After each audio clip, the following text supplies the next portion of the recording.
Então, vamos fazer uma retomada. A gente estudou primeiro o TDAH, o transtorno do déficit de atenção com hiperatividade, depois a gente entrou no transtorno opositor desafiante de autoridade e agora a gente vai falar um pouco sobre o transtorno explosivo intermitente.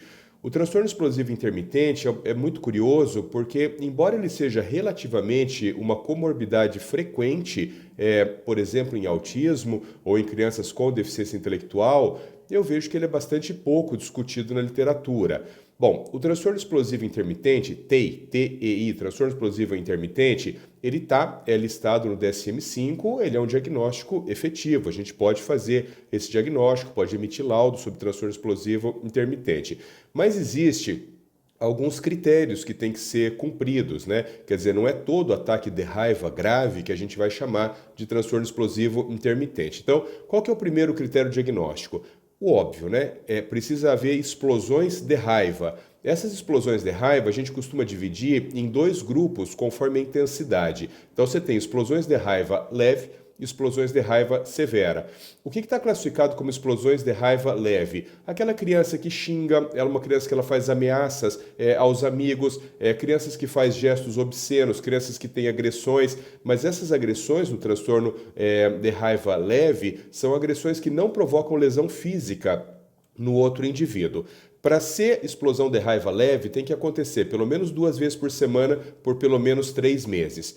Quando que a gente vai chamar de explosão de raiva severa? Primeiro, quando você tem agressão contra outras pessoas, mas essa agressão, ela deixa uma lesão física. Por exemplo, um soco que deixa um hematoma, uma mordida que deixa uma marca, um arranhão que deixa uma marca, ou se tiver destruição de propriedade, ou um indivíduo, por exemplo, que quebra coisas em casa, que atira copo, tal. Então isso já é uma explosão de raiva severa. E para ser classificado como severa, você tem que ter pelo menos 3 dessas explosões graves durante um ano. Então esse é o primeiro critério diagnóstico. Qual que é o segundo critério diagnóstico?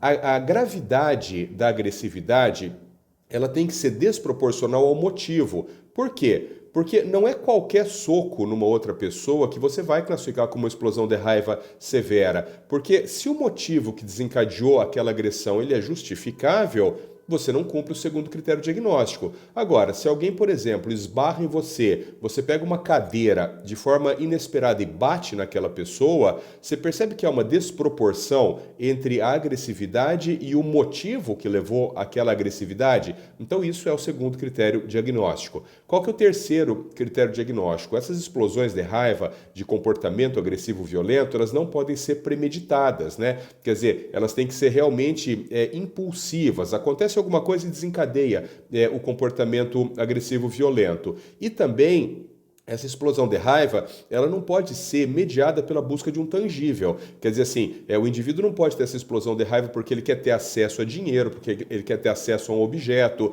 ou porque ele está voluntariamente intimidando uma outra pessoa. Não, ela não pode ter premeditação. Simplesmente aquilo acontece. Esse é o terceiro critério diagnóstico.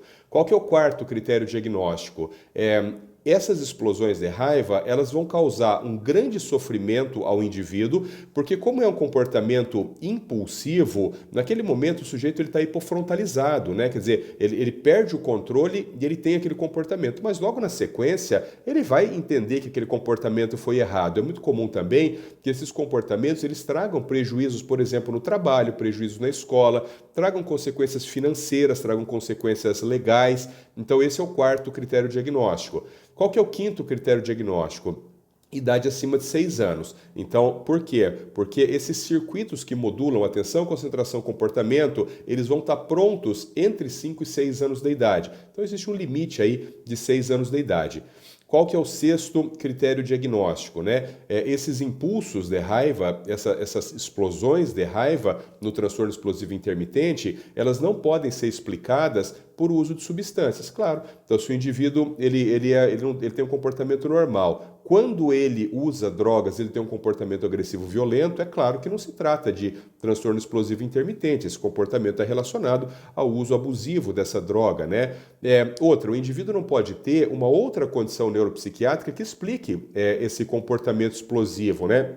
Então, por exemplo, sei lá, o indivíduo tem um transtorno de personalidade antissocial, o indivíduo tem um transtorno de humor bipolar, está em fase de mania e ele tem um comportamento explosivo. Então, se esse comportamento explosivo ele for explicado por um outro transtorno neuropsiquiátrico, você também não vai fazer o diagnóstico de TEI. Então, esses, pessoal, são os 6 critérios diagnósticos do transtorno explosivo intermitente. Por que é importante esse diagnóstico? Porque podem haver implicações legais, né? Como eu disse para vocês, não é raro que essas explosões de raiva, elas causem prejuízos, elas causem consequências financeiras, consequências legais. Então, é importante que, se esse indivíduo tem esse transtorno, que isso seja laudado. O tratamento, basicamente, ele é feito com psicoterapia comportamental e a gente pode também utilizar medicações, vários tipos de medicamentos. A gente pode usar antipsicóticos, pode utilizar ansiolíticos, pode usar estabilizadores de humor, só que tem um problema, né? O transtorno explosivo intermitente ele responde muito mal à medicação e normalmente você precisa usar doses muito altas desses medicamentos para que você consiga ter redução desses sintomas.